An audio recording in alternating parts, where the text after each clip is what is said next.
Alright, we'll see if we can do this handheld using this weird thingy. And, that looks like crap. There we go, that's better. Hello, Internet, and welcome to another year-end vlog, the weird video series I do where I try to make a video talking into my camera about a random topic each day until the new year. And I'm gonna level with you. As you can see, I'm recording this in my home. I legitimately struggle to come up with something to talk about today. Mostly because a lot of the angsty, emotional stuff I got out of my system, and I'm actually in a bit of a good mood today, because today was my last day at work for the rest of the year. Meaning I actually have time off again, I can actually relax. And, well, in my bid to try to come up with a topic, I tried different things. I tried going to Barnes & Noble and buying books, because I'm an adult with poor impulse control, and books are a socially acceptable vice. So I was actually excited to get this. It's the Bansen Shukai. I'll probably rant about it sometime down the road when I actually finish reading it.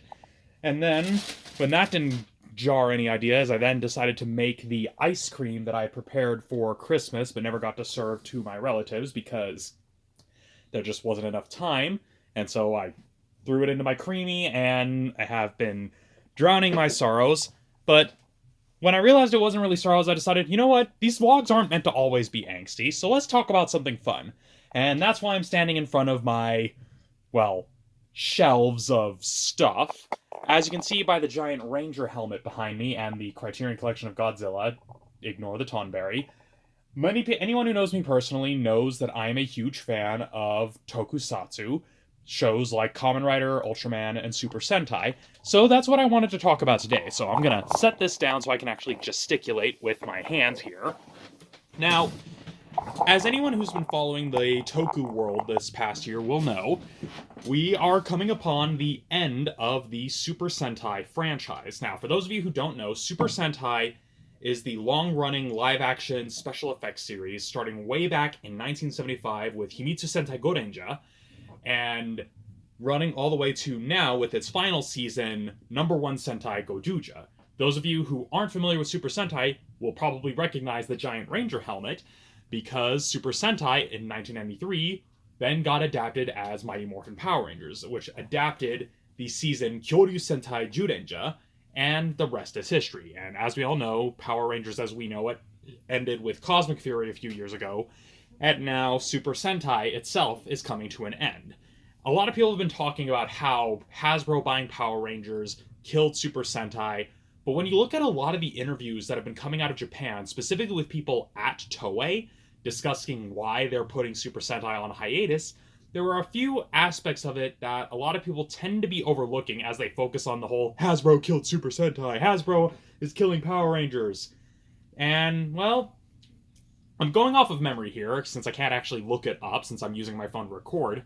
But one of the things that came about in some of the interviews that have since come out with senior executives at Toei, they pointed out a couple of other major contributing factors, because Toei has never outright said themselves that the ending of Power Rangers and its acquisition by Hasbro was what did Super Sentai end. They actually pointed out a number of other different factors that I haven't really been seeing a lot of Toku people discussing, that I think warrants further exploration.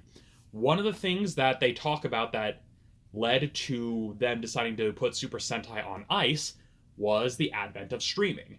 And again, going off memory here, but this Toei executive that I believe he was interviewed by Asahi Shimbun, the article that I'm going off of was translated by Anime News Network, but one of the things that this executive talked about was how both with the COVID-19 pandemic and the advent of streaming services in Japan, it led to an issue where fans of Super Sentai who would normally be watching the series from week to week to week stopped watching from week to week when streaming became a thing, because 9 times out of 10, they would simply go back and watch the Super Sentai seasons that they grew up with, or that they enjoyed, rather than following whatever the new season was. And that led to a bit of an oversaturation where the older fans were just watching the older content, and there weren't really enough newer fans to replenish to justify continuing the show. And so that's something that I think is largely indicative of where we are when it comes to media production and media consumption. We, for all intents and purposes, exist in the streaming and binge-watching era, where a lot of people will wait until a season has fully dropped on whatever platform they choose and watch it all the way through, or you have people who return to the comfort shows, the seasons of shows that they grew up watching. I know for people who are neurodivergent, that tends to be a pretty major thing with them because comfort media is something that is reassuring. They don't have to sit with the anxiety of not knowing what happens next. It's something they can just go back to when they just want to have fun and relax. And, well, that's one of the aspects that led to Super Sentai being put on ice. But then another thing that was cited repeatedly by this senior executive in the article translated by Anime News Network was frequent comparisons to the Marvel Cinematic Universe. Now, Power Rangers fans, for better and for worse, love continuity. They love the idea that every single season of Power Rangers is part of one long, continuous story. I'm a bit in the minority because I sometimes feel that that long, elaborate continuity has sometimes caused problems with the story of a particular season, where they feel so beholden to maintaining continuity that they aren't really given much room to explore beyond it.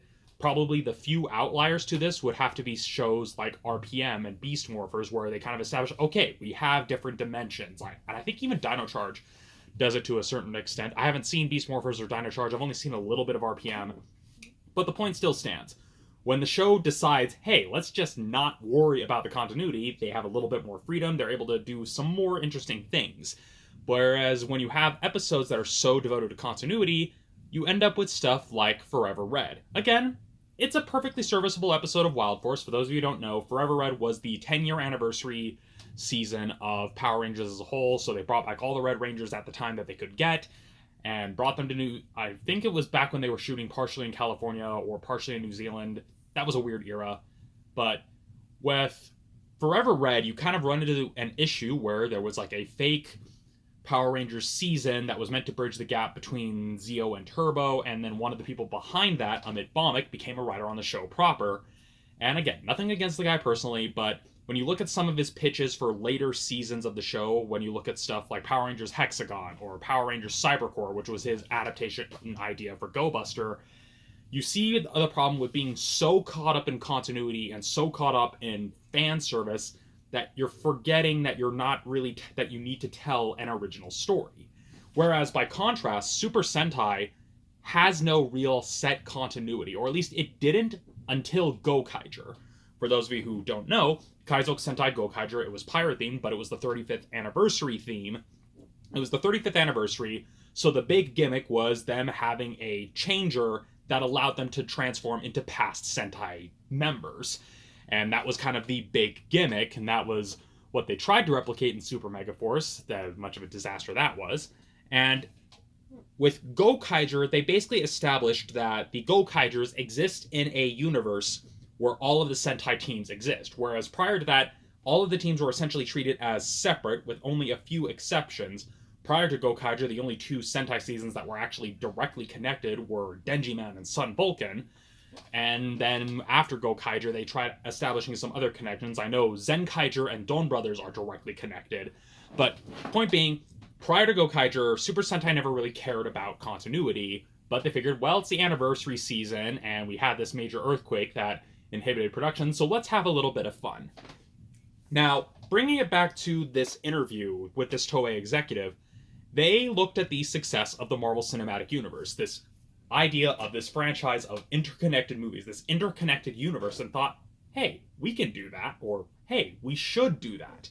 And so when you look at how they're promoting the upcoming replacement to Super Sentai, Super Space Sheriff Gabon Infinity, or probably going to be localized in the West as just Gabon Infinity, you can kind of see what they're trying to go for, where it's less, oh, the Super Sentai brand, we're not making money off Power Rangers, less people are watching it, more of, hey, let's, start a new franchise that allows us to do what the MCU does with this vast interconnected universe where we tell a whole bunch of different stories, but they all fit into one cohesive whole.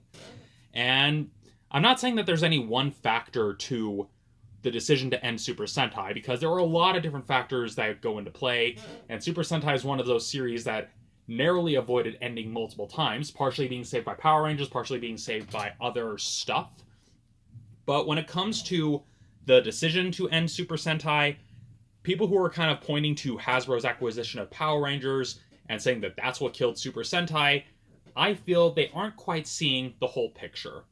How do I feel about it? Honestly, I kind of feel a bit indifferent because in college I was heavily into Super Sentai. I watched my first season was Shinkenger. I watched all the way through to the end of Gokaiger. But then when I was watching Go Buster, life happened and I wasn't able to keep up with the fan subs and I just ended up falling super behind. And then that was that. Later on, I tried jumping back into the series with King Oger. I still have the backlog of episodes I need to get through. And then life happened. You miss an episode, you fall super behind. And so when it comes to how I feel about Super Sentai ending, yeah, it's a bit unfortunate. But at the same time, the media landscape has kind of changed to the point where trying to have these long-running weekly series in the age of streaming just isn't really feasible.